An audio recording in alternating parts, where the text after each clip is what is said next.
This really is a quick one, I promise you.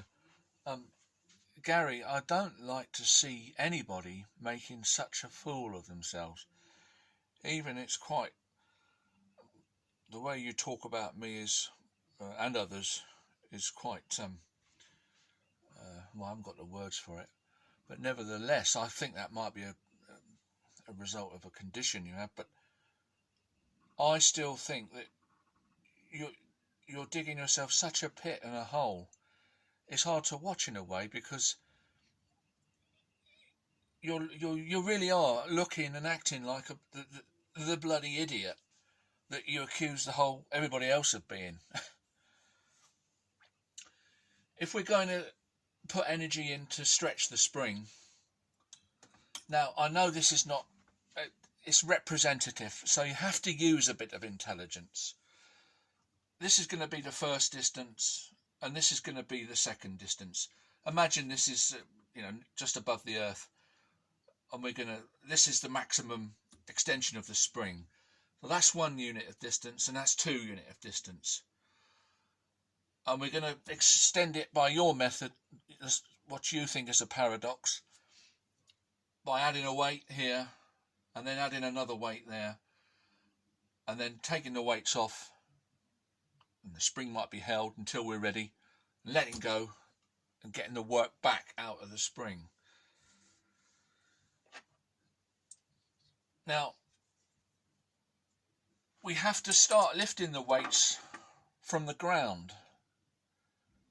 This is what you're not accepting. Why?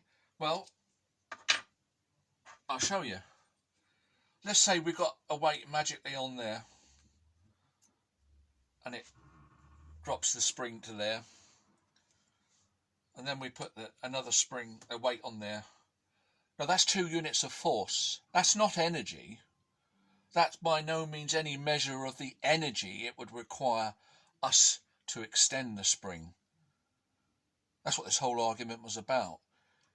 You're wrongly saying force is energy. It's not. There's 2 components. There's force and distance.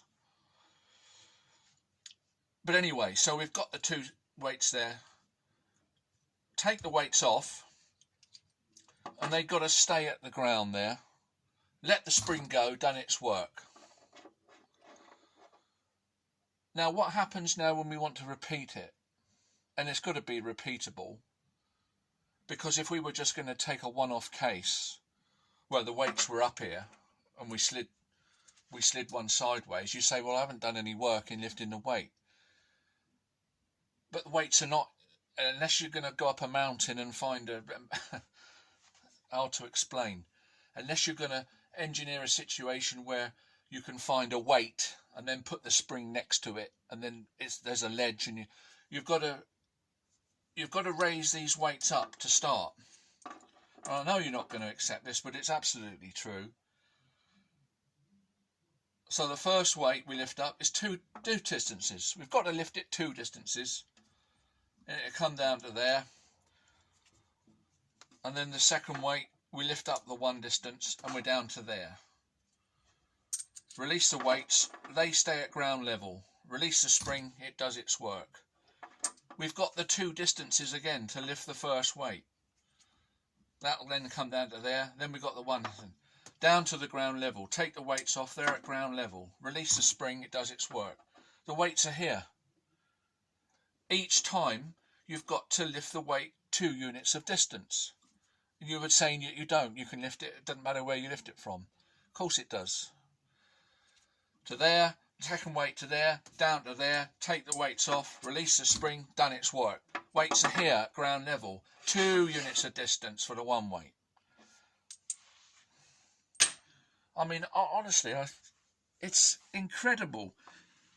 Despite your accusations of people, I've never seen anybody that's so stupid that can't accept these basic things. A great definition of an internet crank, you really are.